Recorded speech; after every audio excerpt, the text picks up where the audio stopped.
शुरुआत बड़ी खबर के साथ, जहां पर कल पटना में एनडीए की प्रेस कॉन्फ्रेंस होगी। शाम 4 बजे का वक्त होगा जब ये साझा प्रेस कॉन्फ्रेंस होगी। इसमें प्रत्याशियों के नाम का ऐलान किया जाएगा। बीजेपी से धर्मेंद्र प्रधान, जेडीयू से संजय झा इस दौरान मौजूद रहेंगे। हमसे मांझी और एलजेपी-आर से चिराग पासवान मौजूद रहेंगे। वहीं आरएलएम से उपेंद्र कुशवाहा भी इस प्रेस कॉन्फ्रेंस में शामिल रहेंगे।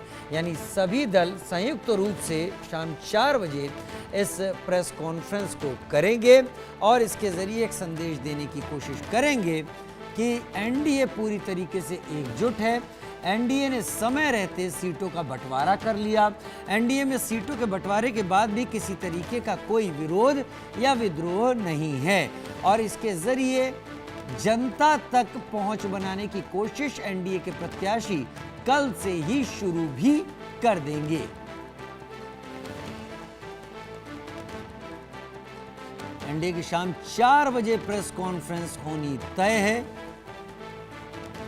शाम 4 बजे का वक्त जब एनडीए प्रेस कॉन्फ्रेंस करेगा, सभी बड़े नेता मौजूद रहेंगे। बीजेपी का प्रतिनिधित्व धर्मेंद्र प्रधान करेंगे, चिराग पासवान होंगे, जीतन राम मांझी होंगे, उपेंद्र कुशवाहा होंगे और संजय झा जेडीयू से मौजूद रहेंगे।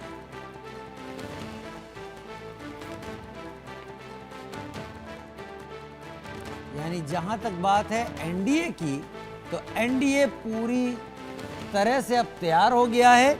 अब कल की प्रेस कॉन्फ्रेंस के साथ ही एनडीए चुनाव मैदान में उतरने के लिए कमर कस लेगा और इसके साथ ही एनडीए के उम्मीदवारों के सामने इस बात की भी कोई परेशानी नहीं होगी कि सीटों को लेकर या उम्मीदवारों को लेकर कोई बदलाव या कोई और दूसरी स्थिति यहां पैदा हो सकती है।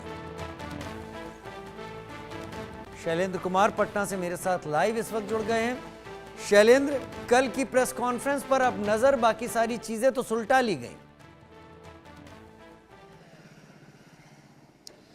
जी बिल्कुल, कल की प्रेस कॉन्फ्रेंस में नज़र है और नज़र इसलिए भी है क्योंकि जिस तरह से टाल मटोल चल रहा था और जिस तरह से ये लग रहा था कि आज नहीं हो पाएगा, कल होगा, अभी नहीं आगे बढ़ रहा था, अब चीज़ें तय हो गई हैं और ये हो गया है कि नहीं।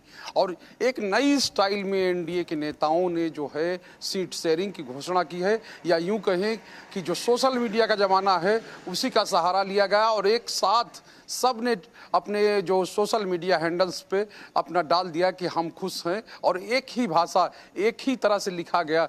यानी कि बिल्कुल प्लान्ड तरीके से एनडीए के नेताओं ने जो अपनी सीट शेयरिंग की घोषणा है वो की है, चाहे चिराग पासवान हो, चाहे जीतन राम मांझी हो, उपेंद्र कुशवाहा हो, संजय झा हो, या चाहे धर्मेंद्र प्रधान हो, विनोद तावड़े हो, दिलीप जायसवाल हो, या कहें कि जो डिप्टी सीएम हैं सम्राट चौधरी और विजय चौधरी, इन जितने भी नेता हैं सब नेताओं ने एक साथ ही जो है अपने सोशल मीडिया हैंडल्स पे डाला कि किस तरह से हम लोगों ने जो सीट शेयरिंग का फार्मूला है वो तय कर लिया है और कल आगे मतलब कौन सी सीट किसके पास रहेगी ये भी लगभग डिकोड हो गया है। और लेकिन आगे क्या क्या चीज़ें होंगी, क्योंकि आज प्रधानमंत्री की अध्यक्षता में जो मीटिंग है वो हो चुकी है, या मीटिंग, और उसमें जो नाम हैं बीजेपी के वो भी तय हैं और पटना में भी लगातार मीटिंगों का दौर चलता रहा है मुख्यमंत्री नीतीश कुमार के यहाँ, क्योंकि 101 सीट पर दोनों लड़ रहे हैं।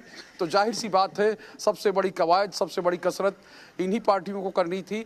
और एक चीज़ और है कि बीजेपी के पास 80 सीटें हैं, उसको कहें कि जो प्रत्याशी हैं, कुछ प्रत्याशियों के नाम कटने के, यानी कुछ सिटिंग मेंबर्स के नाम कटने का भी चर्चा चल रही है, लेकिन उसके पास अभी सबसे बड़ी चुनौती ये है कि अपना किला बचाने की, क्योंकि वो सबसे बड़ी पार्टी के रूप में इस समय बिहार विधानसभा में है। अगर जेडीयू की बात करें तो तीसरे नंबर पे है, यानी उसके बाद आरजेडी है।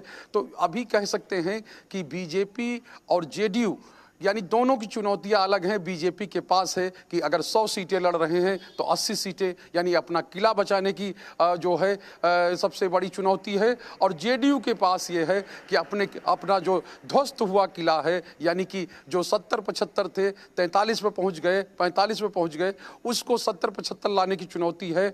और एक तरह से कहें कि जो रामविलास पासवान की पार्टी है, यानी कि एलजेपी-आर, और उसके सामने भी एक चुनौती है कि 29 सीटें मिली हैं, तो किस तरह से, क्योंकि पिछली बार 135 सीटों पर लड़े थे, अकेले चुनाव लड़े थे और साफ तौर पे है कि उनको मिली थी सिर्फ और सिर्फ एक सीट, और वो भी जो उनका विधायक था वो एक दिन मतलब रुका भी नहीं और वो चला गया जेडीयू में।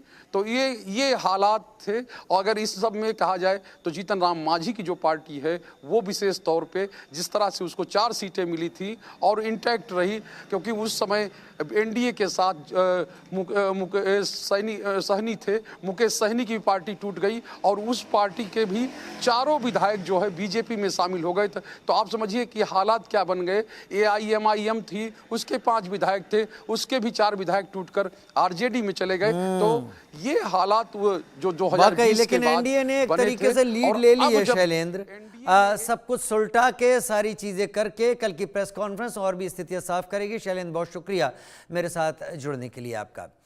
जेल की दीवारों से निकला एक कैदी जिसने सलाखों से बाहर आकर सिस्टम के सीने पर ठगी का वार किया। आरोप किसी बाहरी गिरोह पर नहीं बल्कि जेल से रिहा हुए एक कैदी पर है।